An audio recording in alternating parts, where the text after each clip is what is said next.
أنزلناه في ليلة القدر وما أدراك ما ليلة القدر ليلة القدر خير من 1000 شهر تنزل الملائكة والروح فيها بإذن ربهم من كل أمر سلام هي حتى مطلع الفجر. صدق الله العظيم. رب اشرح لي صدري ويسر لي أمري واحلل عقدة من لساني يفقهوا قولي.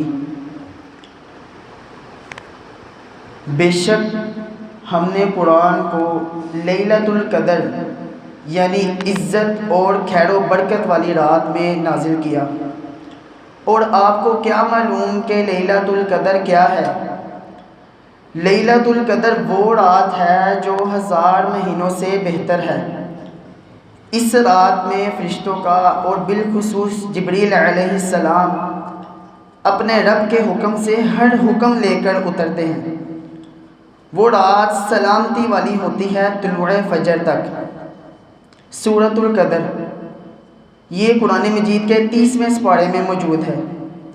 اس صورت میں اللہ تبارک و تعالی لیلۃ القدر کی فضیلت بیان فرما رہے ہیں جو کہ بہت ہی زیادہ فضیلت والی رات ہے جس کے متعلق آج انشاءاللہ میں تفصیل سے بتاؤں گا.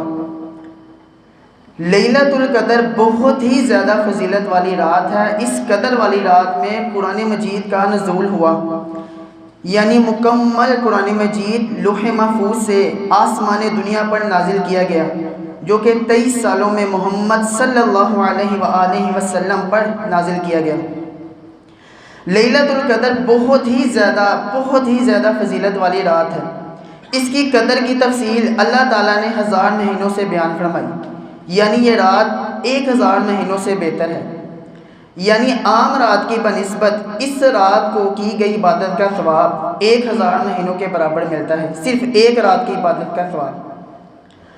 اب آپ اندازہ لگائیں انسان کی اتنی زندگی نہیں ہوتی صرف ایک رات کی عبادت کے ساتھ وہ 83 سال 4 ماہ کی عبادت کا ثواب پا لیتا ہے.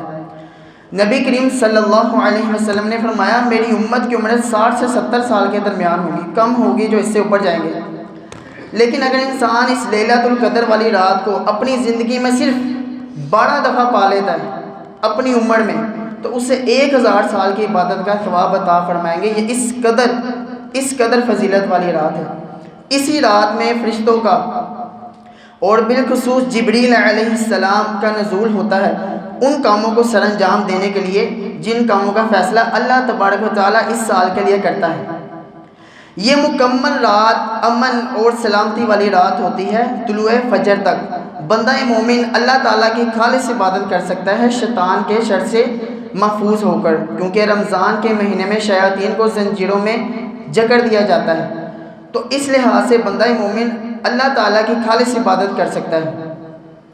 اسی رات میں یعنی کہ لیلۃ القدر والی رات میں موت اور حیات اور سال بڑھ کے یعنی کہ اس اگلے سال کے ہونے والے تمام معاملات کا فیصلہ کیا جاتا ہے. جیسا کہ اللہ تبارک و تعالیٰ سورۃ الدخان میں فرماتے ہیں فیہا یفرق کل امر حکیم. اسی رات میں ہر ایک مضبوط کام کا فیصلہ کیا جاتا ہے یعنی کہ لیلۃ القدر والی رات میں. یہ قدر والی رات فضیلت والی رات آتی کب ہے؟ یہ رمضان کے آخری عشرے میں آتی ہے اور ہمارے پیارے نبی صلی اللہ علیہ وسلم رمضان کے آخری عشرے میں بہت زیادہ اللہ تعالیٰ کی عبادت کیا کرتے تھے. جیسا کہ مومنوں کی ماں حضرت عائشہ صدیقہ رضی اللہ تعالیٰ عنہ بیان کرتی ہیں کہ پیارے نبی صلی اللہ علیہ وآلہ وسلم جب رمضان کا آخری عشرہ شروع ہوتا تو راتوں کو خود بھی اٹھتے اور اپنے گھر والوں کو بھی بیدار کرتے اور کمر کس لیتے. کمر کسنے سے مراد یہ ہے کہ نماز پڑھتے, تلاوت قرآن مجید کرتے اور دعا وغیرہ جیسے اعمال بہت ہی زیادہ بجا لاتے ہیں.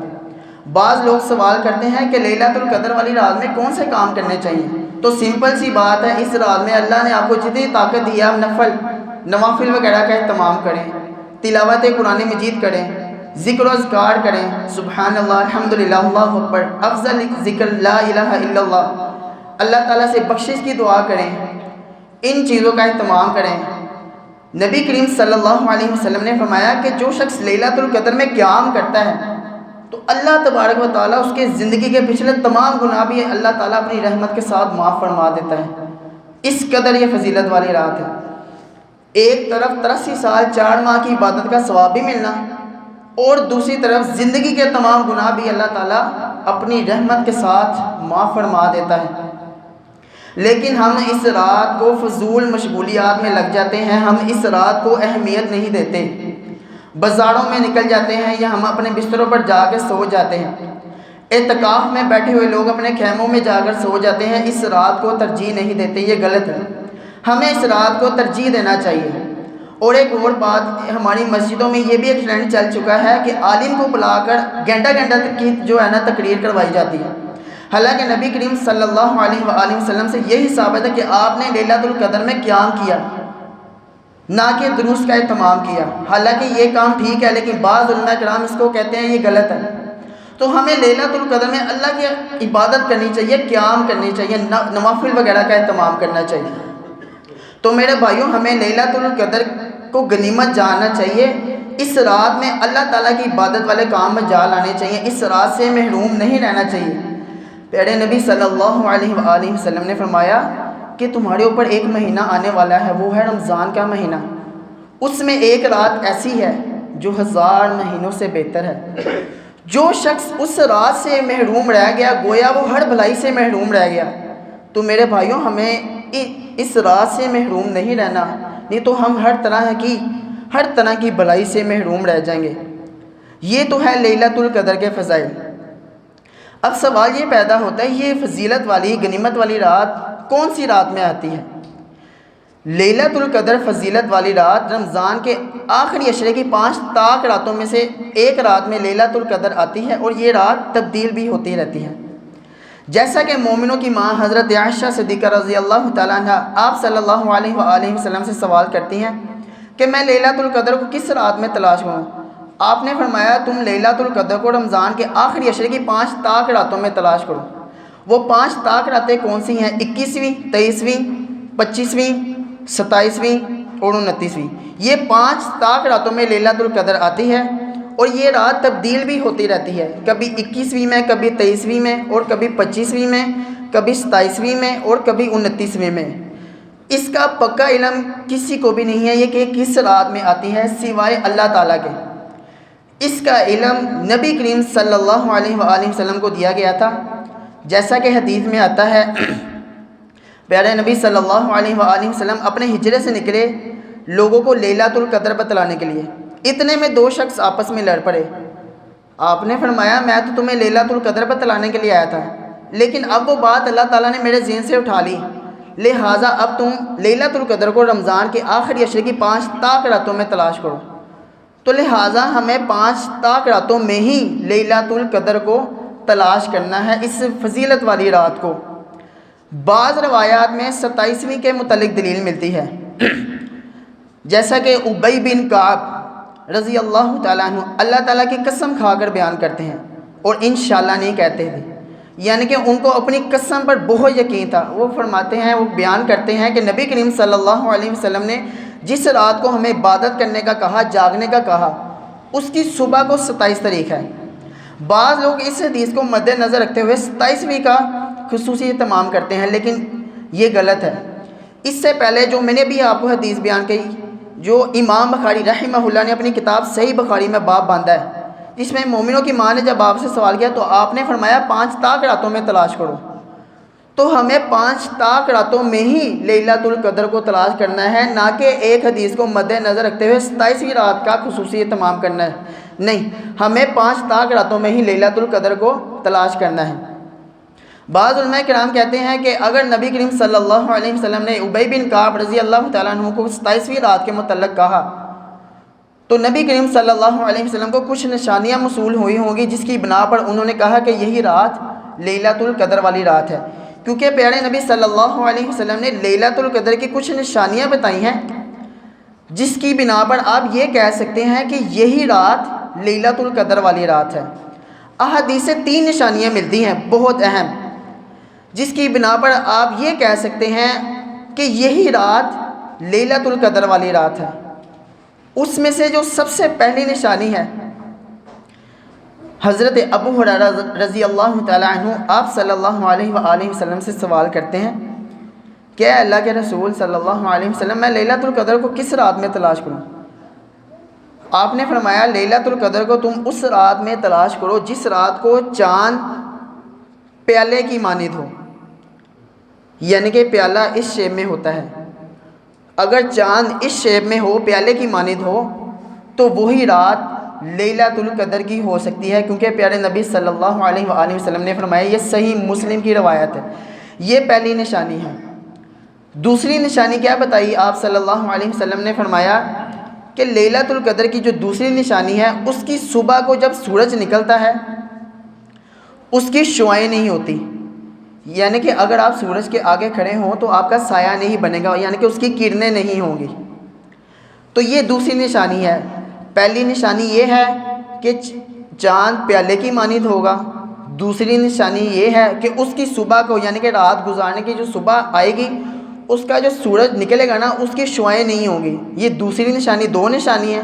تیسری نشانی صحیح الجامع کی روایت ہے، رسول اللہ صلی اللہ علیہ وسلم نے فرمایا کہ لیلۃ القدر کی جو نشانی ہے، اس رات کو جو موسم ہے وہ معتدل رہتا ہے، نہ ہی سردی ہوتی اور نہ ہی گرمی ہوتی، اور اس رات کو ہلکی سی بارش ہوتی ہے۔ یہ تین نشانیاں ہیں۔ اس تین نشانیوں کی بنا پر آپ یہ کہہ سکتے ہیں کہ یہی رات قدر والی رات ہے، اور اس کے علاوہ کوئی نشانی نہیں ہے۔ بعض لوگ کہتے ہیں کہ اس رات کو کتے نہیں بھونکتے، اس طرح کی کوئی روایات نہیں، اس طرح کی کوئی بات نہیں۔ صرف یہ تین نشانیاں جو نبی کریم صلی اللہ علیہ وسلم سے ثابت ہیں، جس میں سے دو صحیح مسلم اور ایک صحیح الجامع میں روایت ہے۔ یہی تین نشانیاں اہم ہیں، اور اسی کی بنا پر ہم یہ کہہ سکتے ہیں کہ یہی رات لیلۃ القدر والی رات ہے۔ تو میرے بھائیوں، میں آپ سب سے یہ گزارش کروں گا کہ تقریباً 21ویں اور 23ویں رات گزر چکی ہے، 25ویں اور 27ویں اور 29ویں تین راتیں باقی ہیں۔ میں آپ سب سے گزارش کروں گا ان تین راتوں کو غنیمت جانیں، اللہ تعالیٰ کی عبادت والے کام میں جا لائیں۔ کیا پتہ یہ ہمیں رات، یہ مہینہ ہمیں نصیب ہو یا نہ ہو۔ ہمیں ان راتوں کو غنیمت جاننا چاہیے، ان راتوں کو اہمیت دینی چاہیے۔ اور آخر میں اور بات، ایک پیارے نبی صلی اللہ علیہ وسلم نے اپنی امت کو ایک خاص دعا بھی بتلائی اس رات میں مانگنے کے لیے۔ وہ کیا ہے؟ اماں عائشہ صدیقہ رضی اللہ تعالیٰ عنہ بیان کرتی ہیں کہ میں نے آپ صلی اللہ علیہ وآلہ وسلم سے پوچھا کہ جب میں لیلۃ القدر کو پا لوں تو میں اللہ سے کیا مانگوں؟ آپ نے فرمایا کہ جب تم لیلۃ القدر کو پا لو تو تم اللہ تعالیٰ سے یہ مانگو، اللہم انک عفو تحب العفو فاعف عنا۔ اے اللہ، بے شک تو معاف کرنے والا ہے، معافی کو پسند کرتا ہے، اے اللہ تو ہمیں معاف فرما۔ تو یہ نبی کریم صلی اللہ علیہ وسلم نے اپنی امت کو یہ دعا بتلائی۔ تو اس لیلۃ القدر والی راتوں میں اس دعا کا خصوصی طور پہ اہتمام کریں، اور اس کے علاوہ دیگر دعائیں بھی کریں، بیماروں کے لیے کریں، ملک پاکستان کے لیے کریں، اپنے والدین کے لیے کریں، اور خصوصی طور پر اپنی دعاؤں میں فلسطین کے مظلوم مسلمانوں کو ضرور یاد رکھیں۔ اللہ تعالیٰ ان کی مدد فرمائے، اللہ تعالیٰ ان پر رحم فرمائے، اللہ تعالیٰ ان کی غیب سے مدد عطا فرمائے، اللہ تعالیٰ یہود و نصارہ کو نیست و نابود فرمائے۔ آمین۔ وآخر دعوانا ان الحمد للہ رب العالمین۔ السلام علیکم۔